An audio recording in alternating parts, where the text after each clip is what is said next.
ఆశను ప్రేరేపించిన, ఆశాజ్యోతి వెలిగించిన, ఊహాశక్తిని రగిలించిన ఉపాధ్యాయుడే. అమ్మఒడి తొలిబడి అయినా విద్యార్థి బుద్ధి వికసించేది గురువు చెంతనే. అలాంటి మా మంచి మాస్టారు నిజామాబాద్ జిల్లాలో ఇటీవల ఉద్యోగ విరమణ చేసిన చర్లపల్లి గంగాధర్. చిన్నప్పుడే కంటిచూపు పోయింది. అయినా అధైర్యపడక పట్టుదలతో చదువుకొని ప్రేరణా శక్తిగా మారారు. ఉపాధ్యాయుడిగా విద్యార్థుల జీవితాలకు విజ్ఞాన జ్యోతి అయ్యారు.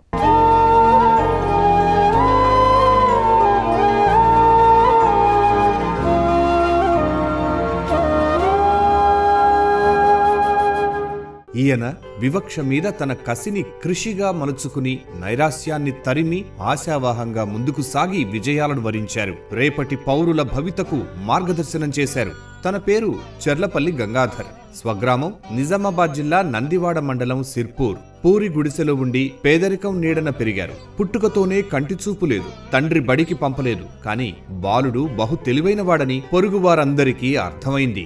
ఈ విషయం విన్న ఇద్దరు ఉపాధ్యాయులు ఇంత తెలివైన పిల్లాడిని తప్పక బడికి పంపించండి అని గంగాధర్ తండ్రి ఎల్లాగౌడ్కి నచ్చజెప్పారు. అలా గంగాధర్ బడిలో చేరాడు. తరువాత ఇక చరిత్రే.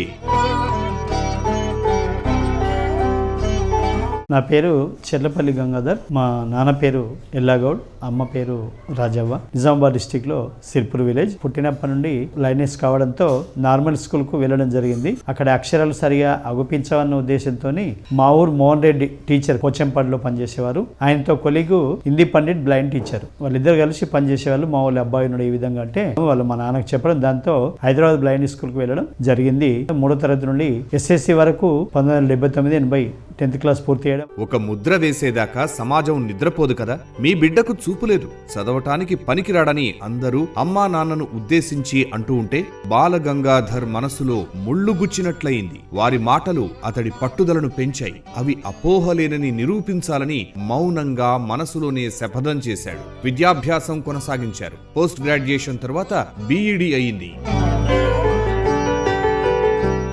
ఇంటర్మీడియట్ అందరితో కలిపి Malakpet junior college co education, degree Nizam కళాశాల, ఉస్మానియా యూనివర్సిటీలో MA పూర్తి చేయడం. మాసబ్ ట్యాంకులో B.Ed college of education comprehensive B.Ed teacher training పూర్తి చేయడం జరిగింది.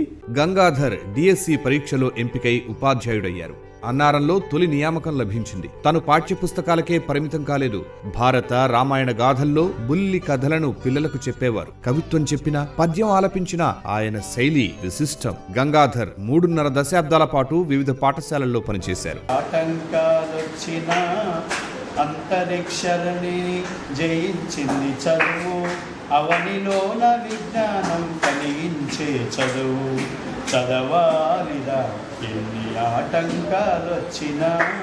స్పెషల్ టీచర్గా 89లో అపాయింట్మెంట్ అయ్యి అన్నారం పోస్టింగ్ చేయడం జరిగింది. 13 సంవత్సరాలు అన్నార్లో పనిచేయడం జరిగింది. ఆ తర్వాత సాధారణ బదిలీ పైన షాపూర్ గ్రామం జరగడం జరిగింది. 2010 సెప్టెంబర్ 16 తేదీన పదోన్నతిపై తొర్లికొండ హై స్కూల్ కు తెలుగు పండితుగా వెళ్ళడం జరిగింది. అక్కడ దాదాపు 6 years పనిచేయడం. ఇక ఆ తర్వాత ZPHS అమరావతికి రావడం. ఇక్కడ 10 సంవత్సరాల పై సర్వీసు పూర్తి చేయడం తెలుగు పండితుగా జరిగింది. మొత్తంగా 15 సంవత్సరాల 6 నెలల 14 రోజులు టీచర్గా పనిచేయడం. ఈ కాలంలో హెడ్ మాస్టర్గా, టీచర్గా, సోషల్ వర్కర్గా ఇతరులకు సేవలు అందిస్తూ తెలుగు పండితుగా మార్చి 31, 2025న ఉద్యోగ విరమణ చేయడం జరిగింది. గంగాధర్ మాస్టర్ అంటే దృష్టిలోపాన్ని అధిగమించిన వ్యక్తిగానే చూడకూడదు. ఆయన బోధనా పద్ధతులకే నవ్య సొగసులు అద్దిన సంస్కరణాభిలాషి. పిట్ట కథలు, నీతి కథలతో ఆకర్షణీయ శైలిలో బోధించారు. విద్యార్థులకు మాతృభాషపై మమకారం ఏర్పడేలా చేశారు. 2010లో ఆమ్రాద్ ZP పాఠశాలకు వచ్చినప్పటి నుంచి ఉద్యోగ విరమణ దాకా అత్యుత్తమ ఫలితాల సాధనకు ఎనలేని కృషి చేశారు. తనదైన ముద్ర వేశారు.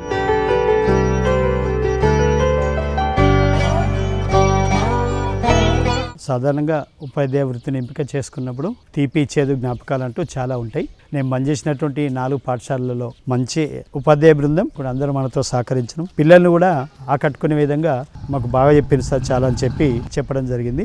మొత్తం మీద 20 నుండి 40 మంది విద్యార్థులు, దాదాపు ఎప్పుడు మర్చిపోలేని విద్యార్థులు, అంటే కనుసైగానే అనుసరించి మన మనసును గుర్తెరిగే పనిచేస్తుంటారు. సాఫీగా సర్వీస్ అంతా జరిగిపోయిందని చెప్పుకోవచ్చు. విభిన్న సామర్థ్యాలున్న వారిలో అక్షరాస్యత రేటు ఎంతో తక్కువగా ఉందని, ఇక ఉద్యోగాలు సంపాదించే వారి శాతం మరీ తీసికట్టుగా ఉందని గంగాధర్ విచారం వ్యక్తం చేశారు.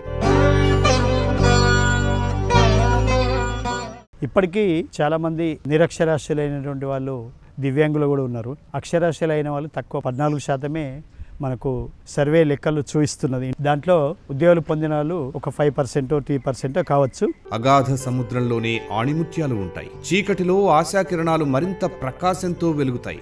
వేలాది విద్యార్థులకు పాఠాలే కాకుండా వ్యక్తిత్వ వికాస పాఠాలు బోధించారు గంగాధర్. ఉత్తమ శిక్షణతో క్రమశిక్షణతో తీర్చిదిద్దారు. భిన్న సామర్థ్యాలున్న తమను తాము చిన్నబుచ్చుకుని ఇంటికే పరిమితం కారాదన్నది గంగాధర్ మాస్టారు సందేశం. సమాజానికి ఆలోచించే ప్రయత్నం చేయాలా. దృష్టి లోపం కానీ ఏ లోపమున్నా సరే దాని ఒక లోపంలాగా భావించొద్దు. శారీరకంగా అందరికీ ఐక్యూ ఒకటే, దాన్ని వెలికి తీసే ప్రయత్నం చేయాలా. వాళ్ళు ముందుకొచ్చి సమాజంలో వాళ్ళకు వాళ్ళు బతకగలిగే స్థాయికి రావాలి. చాలా మంది దివ్యాంగులు ఇళ్లల్లో మగ్గుతూ హోములలో ఉంటూ మేమేమి చేయలేమని చెప్పి వాళ్ళ జీవితం అక్కడే గడిచిపోయే స్థాయి ఉంది. అటువంటి స్థాయికి రాకుండా నేను అందరినీ కాళ్ళేవో కళ్ళేవో చేతులేవో అని భావన లేకుండా నేను ఏం చేయగలను, సమాజానికి ఆలోచించే ప్రయత్నం చేయాలా.